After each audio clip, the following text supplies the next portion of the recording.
It's Monday, it's 12:15 and we're live in Westminster.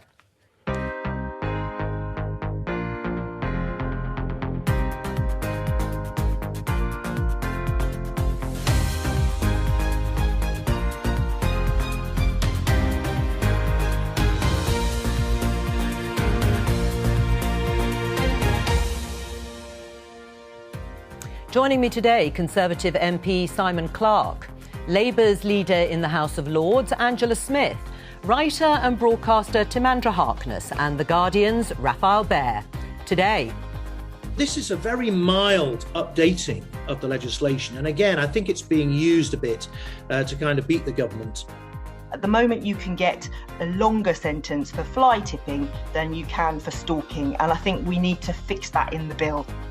Conservatives and Labour clash over a new policing bill after these scenes at the Sarah Everard vigil. Could banning street harassment make women safer? I think that street harassment needs to stop.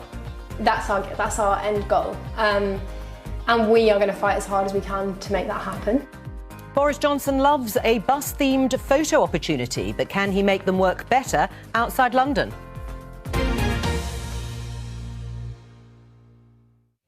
Let's start today's programme with the fallout from the weekend vigil for Sarah Everard, held on Clapham Common, and the police handling of it. You can see pictures here of what the head of the Metropolitan Police, Cressida Dick, was criticised for, the so-called heavy-handed approach of her police officers. She's responded like this. Unfortunately, later on, we had a really big crowd that gathered, lots of speeches, and quite rightly, as far as I can see, my team felt this is now an unlawful gathering, which poses a considerable risk to people's health, according to the regulations. A really invidious position for my officers to find themselves in. Now, there was a lot of political criticism. The Prime Minister said he was concerned by the policing of the vigil, but Cressida Dick, they're defending the actions of her police officers. So my question to all of you to start the programme is, were the events of Saturday night down to poor policing decisions or bad law? And by that I mean the COVID restrictions prohibiting large gatherings and demonstrations. Simon.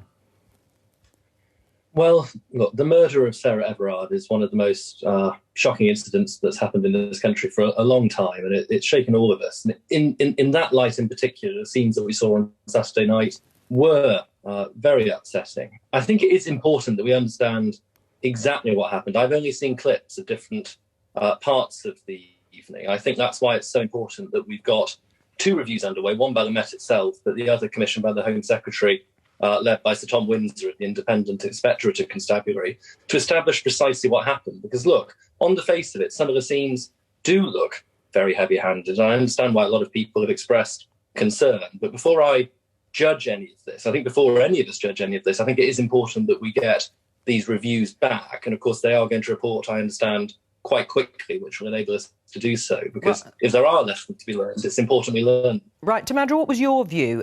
Those scenes on Saturday evening, down to poor policing or bad law? To be honest, I don't know enough about the ins and outs of what happened to comment on the policing. I think it's a complicated picture that's emerging, but I think it does reveal the fact that there's been a blanket ban on exercising our right to protest during a lot of the response to COVID. And I think that has been a terrible error. I think the right to protest peacefully is a really sacred right in any democracy, even in a pandemic. And there should never have been laws that even ambiguously restricted that. And this is only the most recent, I think, in a whole series of protests that have been policed during the pandemic. And there has been rightful criticism of the police for not policing everything in the same way and being more heavy-handed with some than with others. But fundamentally, I think ever saying there should not be protests or protests should not be a legitimate reason for people to gather in the open air in public. It should be a valid exception to restrictions. All right. And I think that's the root of the problem. Angela, do you agree with Timandra? Partly, and I think there are some real issues here. I think most of us, seeing the week's events unfold with Sarah Everard's murder, have gone through a range of emotions of despair, of anger, of being terribly sad, being quite emotional about it. And that all came out on Saturday evening. It has been difficult for the police during COVID to do their usual policing job, but the scenes that we've seen do seem to be quite extraordinary. And I think what was the real problem is the failure to reach an agreement beforehand, to find a way that people could express their emotion safely and carefully. In Nottingham, there was a protest, more of a vigil, I think is more appropriate to call it, and there were no incidents at all. So I think the sensitivity of policing is really important. And most people, seeing what unfolded on Saturday night, just felt distressed and very unhappy about it. So there does have to be an investigation. Yeah. But I think the focus has to be on Sarah Everard, what happened to her and what comes next. Raphael? Yeah, I mean, it was interesting to hear in Cressida Dick's remarks that she brought it very quickly onto the invidious position that the police had been put in, as if it was sort of, it was rather harsh on them to have to deal with this situation. And I think, as we just heard, it wasn't a protest. It didn't begin as a protest. It began as a vigil. And I don't believe that there was no way you could have arranged to come up with some licensed event that would have been socially distanced, that would have allowed people to express what they wanted to express, which was partly, let's remember, frustration of many women that it's not safe to be out, and it's not safe to be out on your own. And therefore, it was very important for people to be able to gather in some way and show that and that sense of frustration, especially in the context of women essentially having been told already by the police, well, the way you can protect yourselves is just by staying at home. So that's a really important kind of social, cultural and emotional context in which this thing unfolded. And it became a protest and became sort of fraught for the police and from a policing point of view, because no one had sort of used the imagination or the discretion to make it operate better. So my instinct here is that something went quite badly wrong over the weekend in terms of thinking, how can we allow people to express this, with the additional context of, a police officer charged, accused of being at the heart of this terrible crime. So, yeah, I think there are some pretty serious policing mistakes have gone on in the last 72 hours. Well, as Simon Clarke said, there are 2 reviews now ongoing, and the Prime Minister is convening the Crime and Justice Task Force, which is made up of ministers and senior police officers and representatives from the Crown Prosecution Service. But at the same time in Parliament, we have the second reading of the Police, Crime and Sentencing Bill. Now, some civil liberties groups are raising issues with the bill, particularly after the events on Saturday. And I just want to draw everyone's attention to part of the bill. Tamandra, I wanted you to comment particularly because it would expand powers to allow them to stop protests which would cause serious distress or serious annoyance or serious unease. Tamandra, do you have any reservations about this? Do I have any reservations? Not even causing serious annoyance, but putting someone at risk of experiencing serious annoyance or inconvenience. And as we know, where you draw the line on whether someone is at risk of something is extremely loose and not something I'd want to leave in the hands of a police or even an individual Home Secretary. I think it's absolutely horrifying. I think, and I speak as someone who has on occasion been extremely annoyed and inconvenienced by some of the protests in the last few years. I found the Extinction Rebellion tendency to target ordinary people going about their ordinary lives absolutely infuriating. And yet I have to protect their right to protest, because unless you protect everybody's right to protest, then none of us have any rights. And protests are going to be annoying and inconvenient. And yes, sometimes people's ordinary lives will be disrupted. And sometimes we will say, OK, that's enough. And you've gone too far and you're actually making it impossible for people to live their lives. And please stop protesting and go away now. But I really think that the right to protest, and that includes disrupting and annoying people, is something absolutely central to democracy. Right, and well, that whole section of the bill should be thrown out. Right. Oh, well, Simon, should it just be thrown out? Absolutely not. I mean, look, I agree completely that the right to protest is a cornerstone of democracy. And I am fully in favour of responsible protests of the type that we see in any given year, where there's an agreement with the police about start and finish times, where marshals are supplied, where common sense prevails. new groups like Extinction Rebellion, with their tactics of static protest, of gluing themselves to the road, they've taken this far too far. And I think most right-minded people look at this and think this is actually abusing the right to protest, to heap misery on people trying to live their daily lives. So, Timandra, do you want to respond? Simon's just frozen momentarily there. Oh, sorry, Simon. We just lost you for a moment. I'm going to get Timandra to respond. Has he gone again? No, so I would respond while he gets him back. Yeah, go. Yes. Yeah. Well, I absolutely. I was infuriated by the fact Extinction Rebellion seemed to deliberately try to stop people going about their ordinary lives. I mean, personally, I found it very revealing of their attitudes and their politics. But I do think that we have to bend the stick on us being allowed to protest peacefully, even in disruptive ways. And as I say, there may well come a point where you say, OK, we have other standards of things that must be allowed to continue happening, and you've gone too far and you've breached that. But this bill goes way too far the other way. I mean, look at all the things that annoy anybody and everybody in everyday life.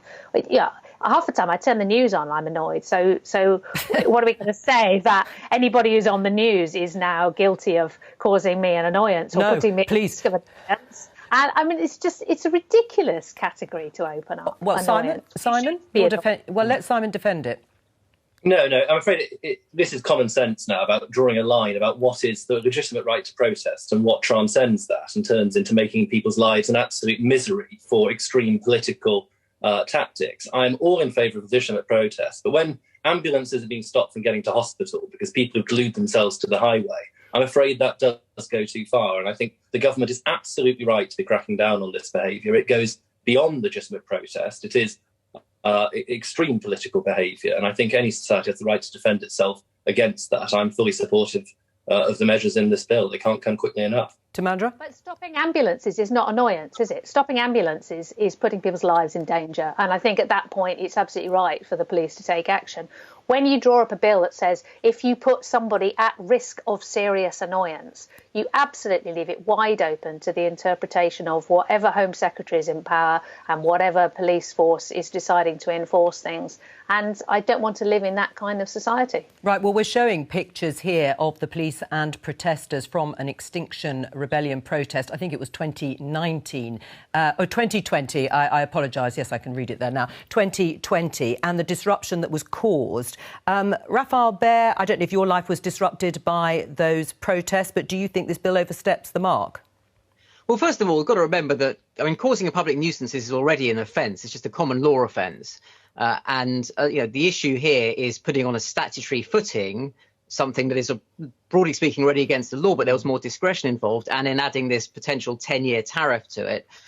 On top of that, it has always been the case that there is a sort of grey area between where protest will push the boundaries and the sort of society and the police sort of accept that sometimes, you will give a little bit of discretion there because there's a pressure valve and people get frustrated about various issues. And, people might be annoyed about what Extinction Rebellion did, but there might come a time in future generations, who knows, where that will look like a cause of justice equivalent in scale to what the suffragettes did, which also pushed a lot of pretty serious boundaries. You just don't know. And ultimately, what it comes down to in a democratic society is you sort of understand that there's a certain fluidity, there's a certain boundary there.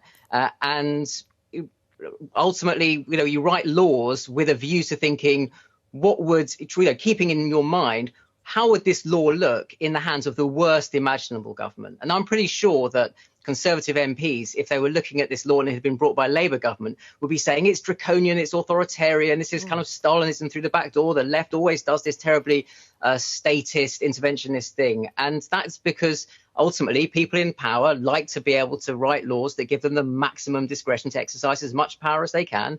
And people in opposition like to say, well, hang on a second, no, you're basically trampling on our rights here.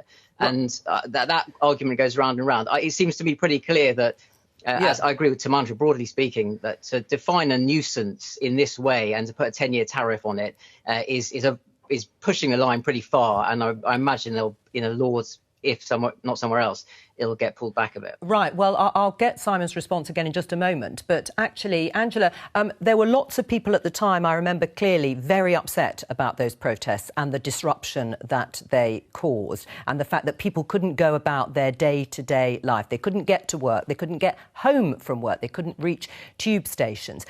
Where is Labour on this precise part of the bill? Will you support it or not? Well, we're opposing the bill. We want to work with the government to get something more sensible. I'm going to come to it more broadly, but on this particular issue. On this one, I think it goes too far. And I think we all know where the limits are. I think Raphael said something about this, but a bit of a grey area. And then Caroline Noakes said something at the weekend, Conservative MP, about the police by consent.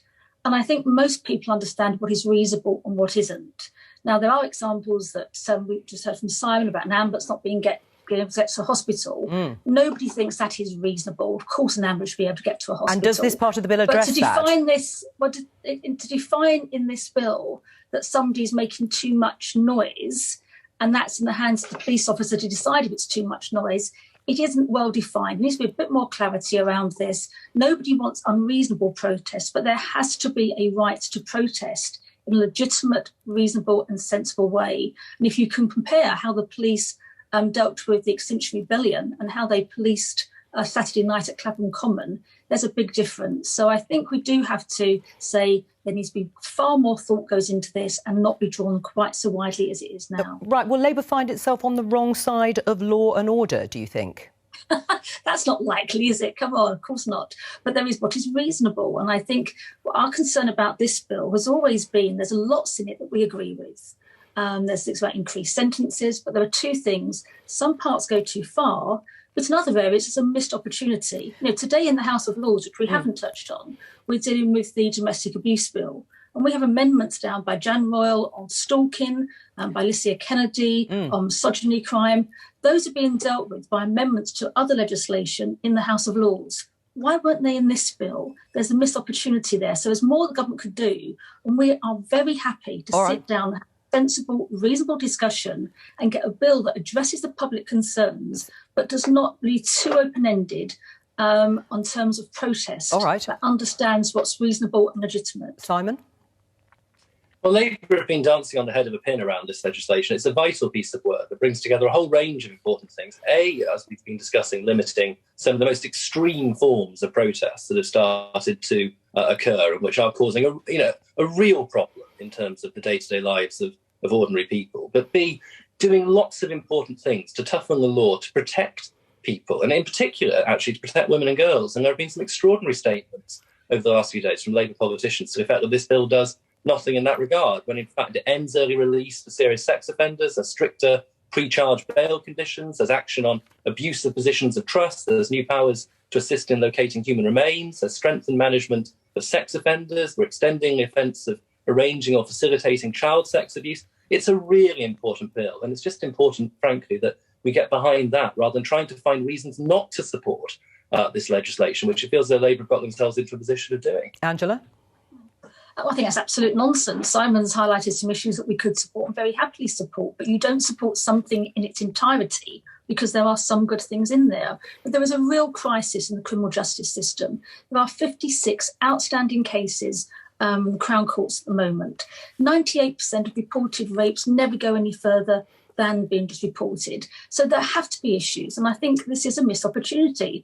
And it would be wrong of the Labour Party not to address the concerns that have been raised about the parts of the bill that go too far, or not to address those issues where the bill hasn't done things it could well be. Why isn't the issue of stalking in this legislation so important? Why isn't there issues about misogyny and hate crime? Why isn't there issues in here about rape convictions and charges on rape? Those things have to be addressed. And I'm sorry, Simon can reel off lots of good things, but unless it gets to the crux of the matter and deals with the very issues that people are out on the streets now worried about. So, if I walk home from the House of Lords, as I did in the House of Commons, I do have my keys in my hand. Sure. I'm looking over my shoulder. Every woman watching this programme and watching the events of the last week or so has really understood the fear. Yes, and we're going to talk about how to make women feel safer in the scenario that you've just set out. Simon, will you respond, though, before we move on to that? Well, I just want to come back on these points. I mean, I think it's extraordinary to be, trying to find reasons not to vote for these key measures, but B, we are taking action on the issues that Andrew's just been talking about. In particular, we've got an end-to-end review of the whole issue of rape, from police report to final outcome in court. And we're putting £85 million specifically into the CPS to address this. On stalking, we've introduced stalking protection orders. We've doubled the maximum sentence for stalking offences to 10 years. The idea that the government isn't serious about this is just wrong. And it does feel as though Labour is misjudging the public mood on tackling these really serious offences, which are massively important, issues which have needed action for many years. Simon, I'm really sorry, this is wrong. You've got this completely wrong. The fact that you don't support a government's bill in its entirety cannot take away our commitment to dealing with these issues in a serious way. If your only response is to say it's all or nothing, then you're really misunderstanding how Parliament works and the kind of debates we need on these really serious and important issues to the public, men and women across the board. All right, well, let's talk about one particular issue that was raised last year on this programme, Politics Live, when we spoke to two sisters, Maya and Gemma Tutton. They were campaigning for a new offence of street harassment. Let's take a look. I mean, I think that street harassment needs to stop. That's our end goal. And we are going to fight as hard as we can to make that happen. My sister one day burst into my room and was like, Gemma, it's illegal in France. We have to do something about this. We need to, as a society, and our politicians need to be answering this problem with real solutions. And that's what we're asking for, is for real legislative solutions to be put forward against street harassment. We're joined by Charlotte Proudman, who is a human rights barrister specialising in violence against women and girls. Charlotte, why is the criminal justice system so poor at dealing with these types of crimes? Well, when looking at sexual harassment that often takes place in public on the streets, usually, unfortunately, girls who are returning home from school are sexually harassed. When they have been to the police to report these types of incidents, which can be really degrading and humiliating and can cause a huge amount of distress and, as we know, make them feel unsafe in public, the police have told them that effectively there's nothing that they can do, that this isn't a criminal offence, and so they take it no further. Now, that just cannot be right. I mean, we know that the criminal justice system is largely failing women and girls when it comes to violence against women and girls, but this is just another example of the law not being fit for purpose and effectively allowing male violence against them with impunity, because we know from research that 97% of women in the UK have been sexually harassed, yet there's no law to combat that. Right, and are new laws and tougher sentences what are required, or is it more resourcing of the existing laws so that prosecutions and conviction rates can be secured? Well, of course, it's both.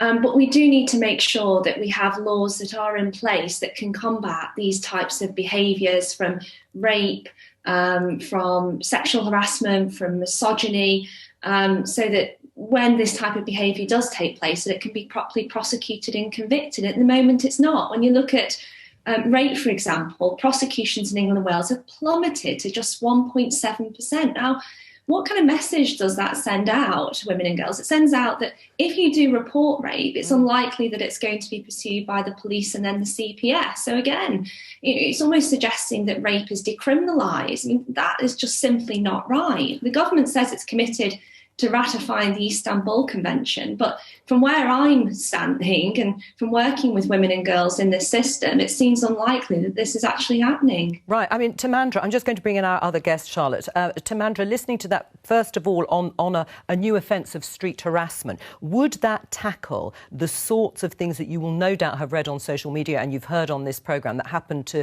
women seemingly on a daily basis in public spaces? I didn't actually have to read about them. I mean, I am a woman and I've been a woman for some years. So, yes, I am aware that that low-level harassment happens all the time. I think the difficulty here is that, I mean, a little bit like our previous discussion about protest, it's very difficult to draw a line in the law between everyday behaviour that one person in the interaction does not find welcome or pleasant, and threatening behaviour and violence. Well, I mean, it's not difficult to draw the line with violence. OK, so let's put that aside. That's clearly illegal and rightly so, and should be should be prosecuted. But I think street harassment can be really unpleasant. It can be threatening. It can be something that the person doing it regards as friendly, flirtatious banter and doesn't intend to be as threatening as the person receiving it feels it as, because I think if you don't know whether something is going to escalate into something unpleasant, then it's much harder to receive something as friendly and flirtatious, which may have been the intention.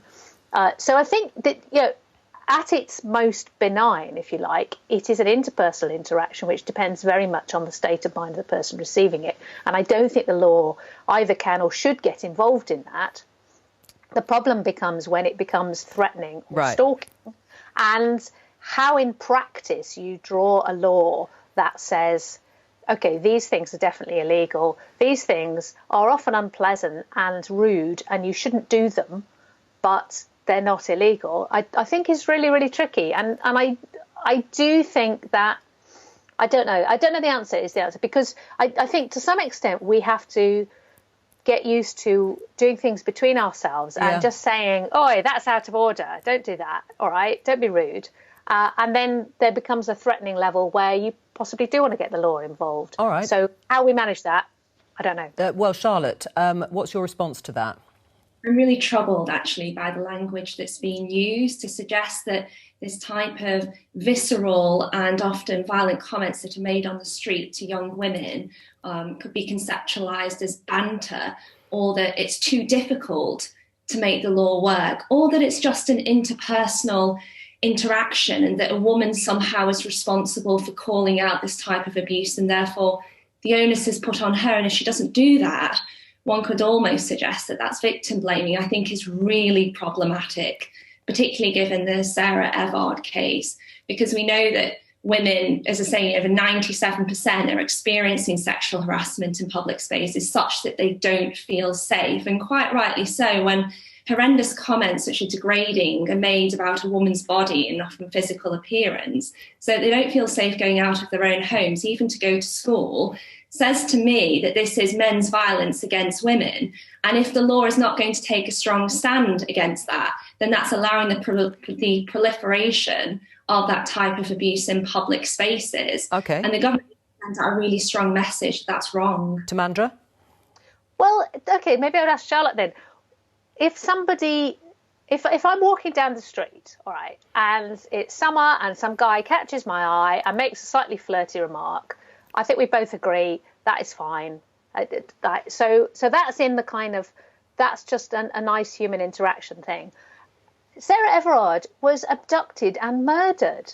Yeah, that's but Timandra, we're not going to talk about the specifics of the case. So if we just give it. So this is what's exactly. So I don't think you can say that the grey area where people make comments which are unwelcome and rude and personal and horrible to receive are the same as murdering somebody. I just don't think we can say those are the same.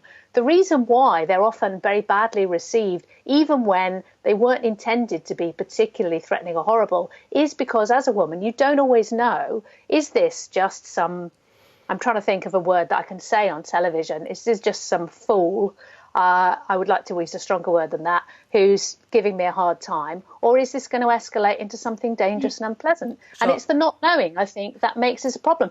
But I'm not sure that that is something that the law can draw a clean line and say, this comment is unacceptable and this comment is just a friendly interaction. That's why I think it's really difficult. Charlotte?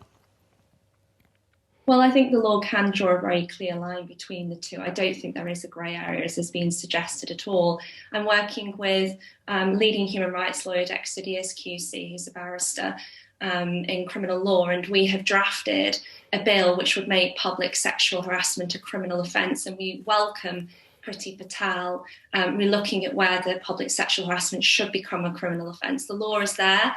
It's ready to go. I work with sexual violence cases on a daily basis, and I can tell you now that the grey area that's referred to regarding just a comment being made about someone in a flirty way and not the types of case studies that I'm seeing on a daily basis. I think there's a lack of connection here and understanding about sexual harassment in the street and more large-scale forms of violence against women and girls, and they're part and parcel I'm afraid of the same forms of abuse that are taking place on a daily basis. So right. I'm really troubled at the suggestion that somehow this type of behaviour, women just need to call it out. And again, the emphasis being on women rather than on men's violence towards them. Charlotte, thank you very much for joining us today.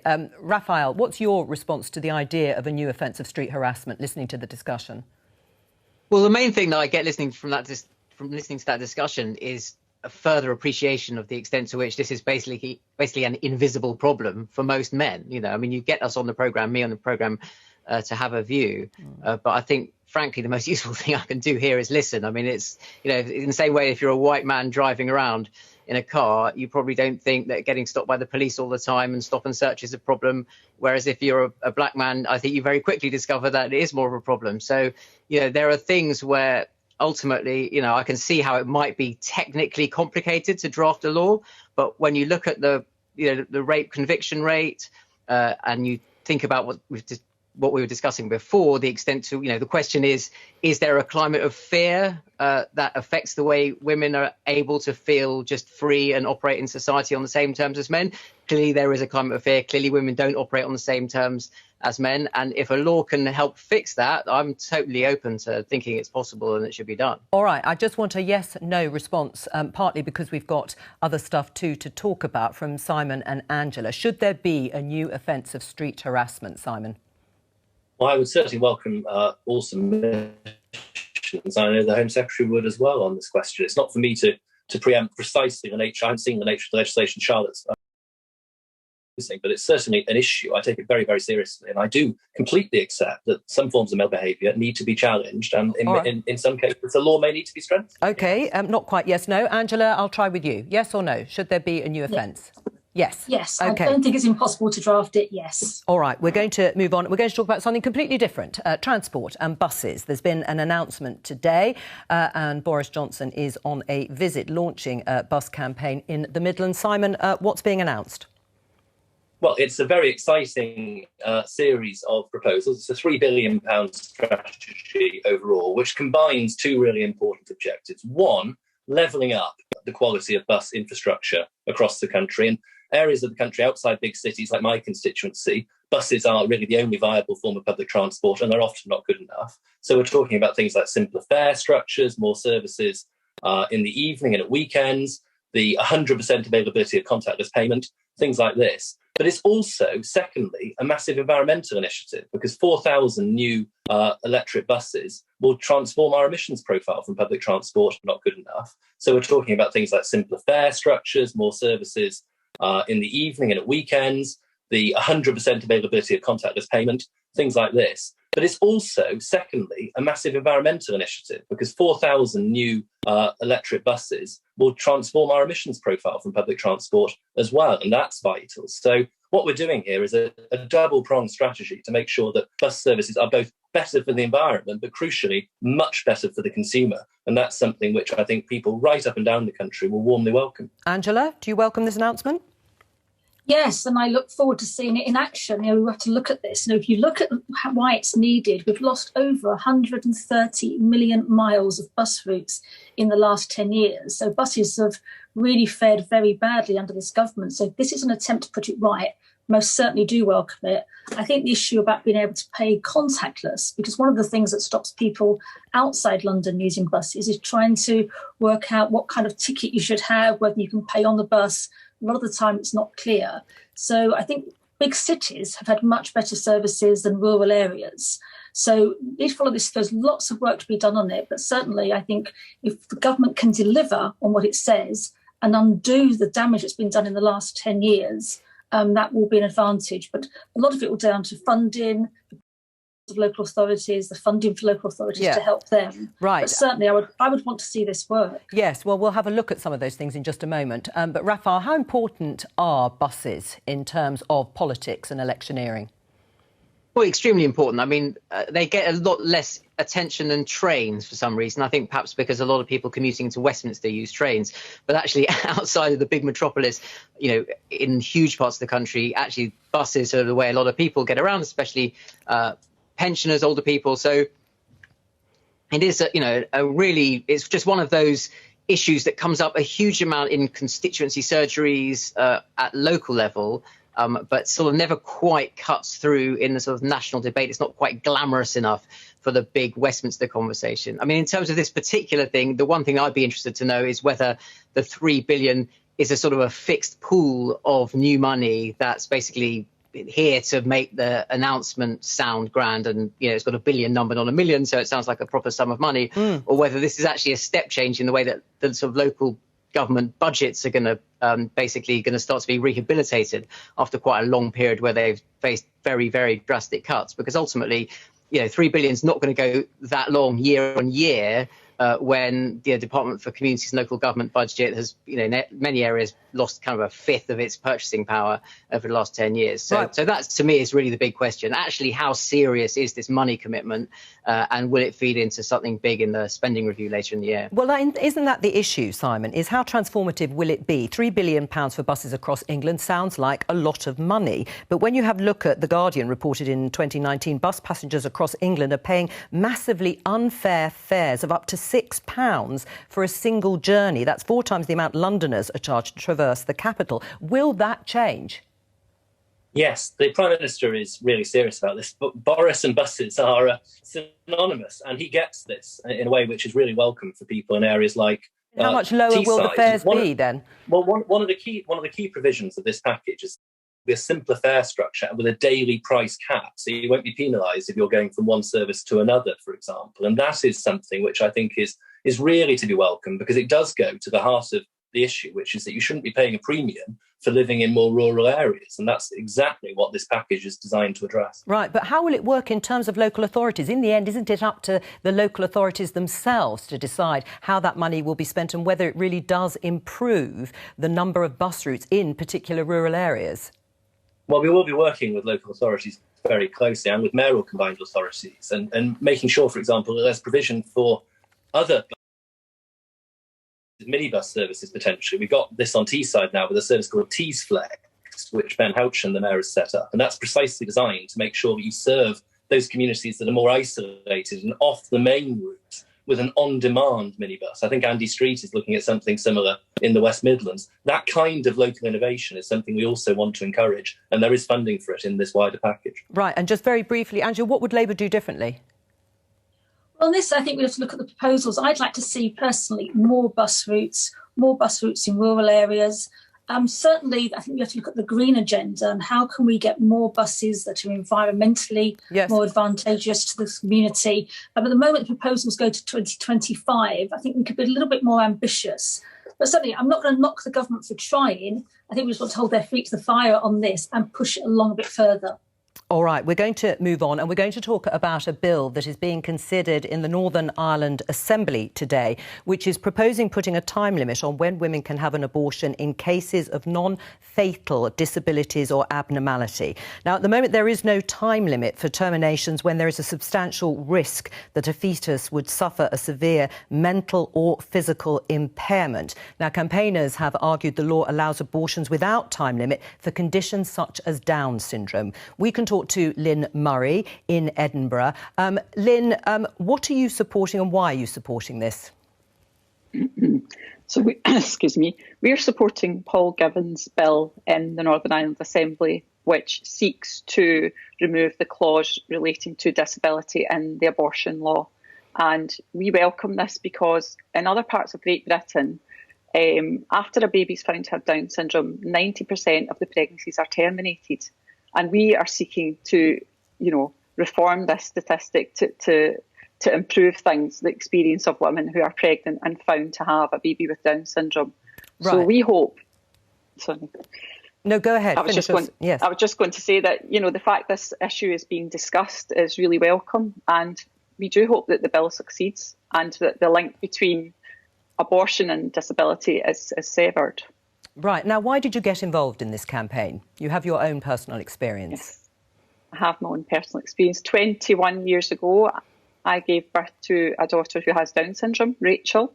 And actually, my experience when I was given the news was actually pretty good, as I realised retrospectively. But since then, and right up until this year, I hear stories, challenging stories of women when they have a positive result or even after birth, where people are conveying sadness, difficulty, something that actually is completely different to what life is like with Down syndrome, and it tends to be a revelation rather than a tragedy. So I think we need to try and, as I say, move the links right at the very top, and hopefully that will feed right down to society to say that we are going to be more welcoming of people with Down syndrome in future. OK, let's get a response from the panel, Lynn, if you can stay with us. Simon, what do you think of this proposed change to the law in Northern Ireland? Well, it's a really complex and very sensitive issue. My great-uncle John had Down syndrome, and he lived a wonderful, full life until 68 years old. So I do feel, a very personal connection here. I think this goes to the point. It is a very personal issue for families faced with this news. Primarily, this must be for the people of Northern Ireland to determine in their own part of the United Kingdom. I can, of course, see why people care so deeply about this. I do believe ultimately the decision on whether or not to have a child, knowing that it is potentially very seriously disabled, is something that should rest with individual families. That would be my personal view. But clearly, I know better than many, perhaps, just how wonderful and loving and fulfilling a life people with Down syndrome can often lead. And in that sense, I'm obviously very, very much on board with the reasons why people have tried to bring this legislation onto the statute book. I can understand that very much, while still, as I say, believing it's ultimately a matter for individual families to determine based on their own circumstances. Tamandra, where do you stand on this in terms of the campaign by Lynn and others? I think it's interesting that she wants to take away the distinction between particular cases where a fetus is likely to have a severe abnormality and others. And I would agree with that, but I would perhaps go the other way and say that having only recently got the right to choose whether to have a termination, women in Northern Ireland should be able to make that choice much later if necessary, because I think the fundamental right of a woman to choose whether she wants to bear and give birth to a child is a very fundamental right. And then from that follows the fact that the reasons that she might have for making that decision to carry it or to have a termination must be up to her alone. And sometimes they might be reasons that other people wouldn't like, but you can't have it both ways. You can't say, well, you can be free to choose except for these choices because we don't think these are good reasons. Either I am free to decide whether I'm going to carry and give birth to a child, or I'm not free to decide that. So I do worry that in trying to make the point that people with Down syndrome are people just like everybody else and equally valuable to everybody else, that's being used to kind of come in through the back door and try and limit the rights of women in Northern Ireland, which they've only just got. Lynn, can I get you to respond to what you've just heard there? Yes. Can I just say, obviously, Down syndrome can be found in every corner of the world, in every social group, and the people we represent have a wide range of views on things like abortion. We don't see this as an abortion issue. It is a disability issue. And what we're trying to say is that a life with Down syndrome is not a bad life. And research has borne that out. Simon obviously has personal experience that speaks to that. But that is exactly what we know to be true. So we're not forcing women to have a bad life. It's actually a good life, and this happens to very much a minority of women. And I think we need to sort of flip the narrative on this, which is why at the moment there's that kind of promotion of abortion in these pregnancies, and women being repeatedly asked, "Are you sure about your decision?" Okay. It's not on. Lynn, thank you very much for joining us. Just very briefly, Angela, we haven't got very long. Your response? Well, I think, as we've heard, it's only in the last year that Northern Ireland women have had the same rights as women in the rest of the UK. And if we look at the figures, 22 women had abortions in Northern Ireland last year. So it has been much more difficult. And I think women should have the opportunity to have the same rights in Northern Ireland as they have in the rest of the United Kingdom. It is difficult. It's got to be a family decision. But unless the law is there, and let's not forget the reason the law was changed in Northern Ireland was because Amnesty International and international organisations said the laws they had were against the law. It had to change. That's all we've got time for. Thank you to all of my guests for today, and I'll be back at 12:15 tomorrow. Bye-bye.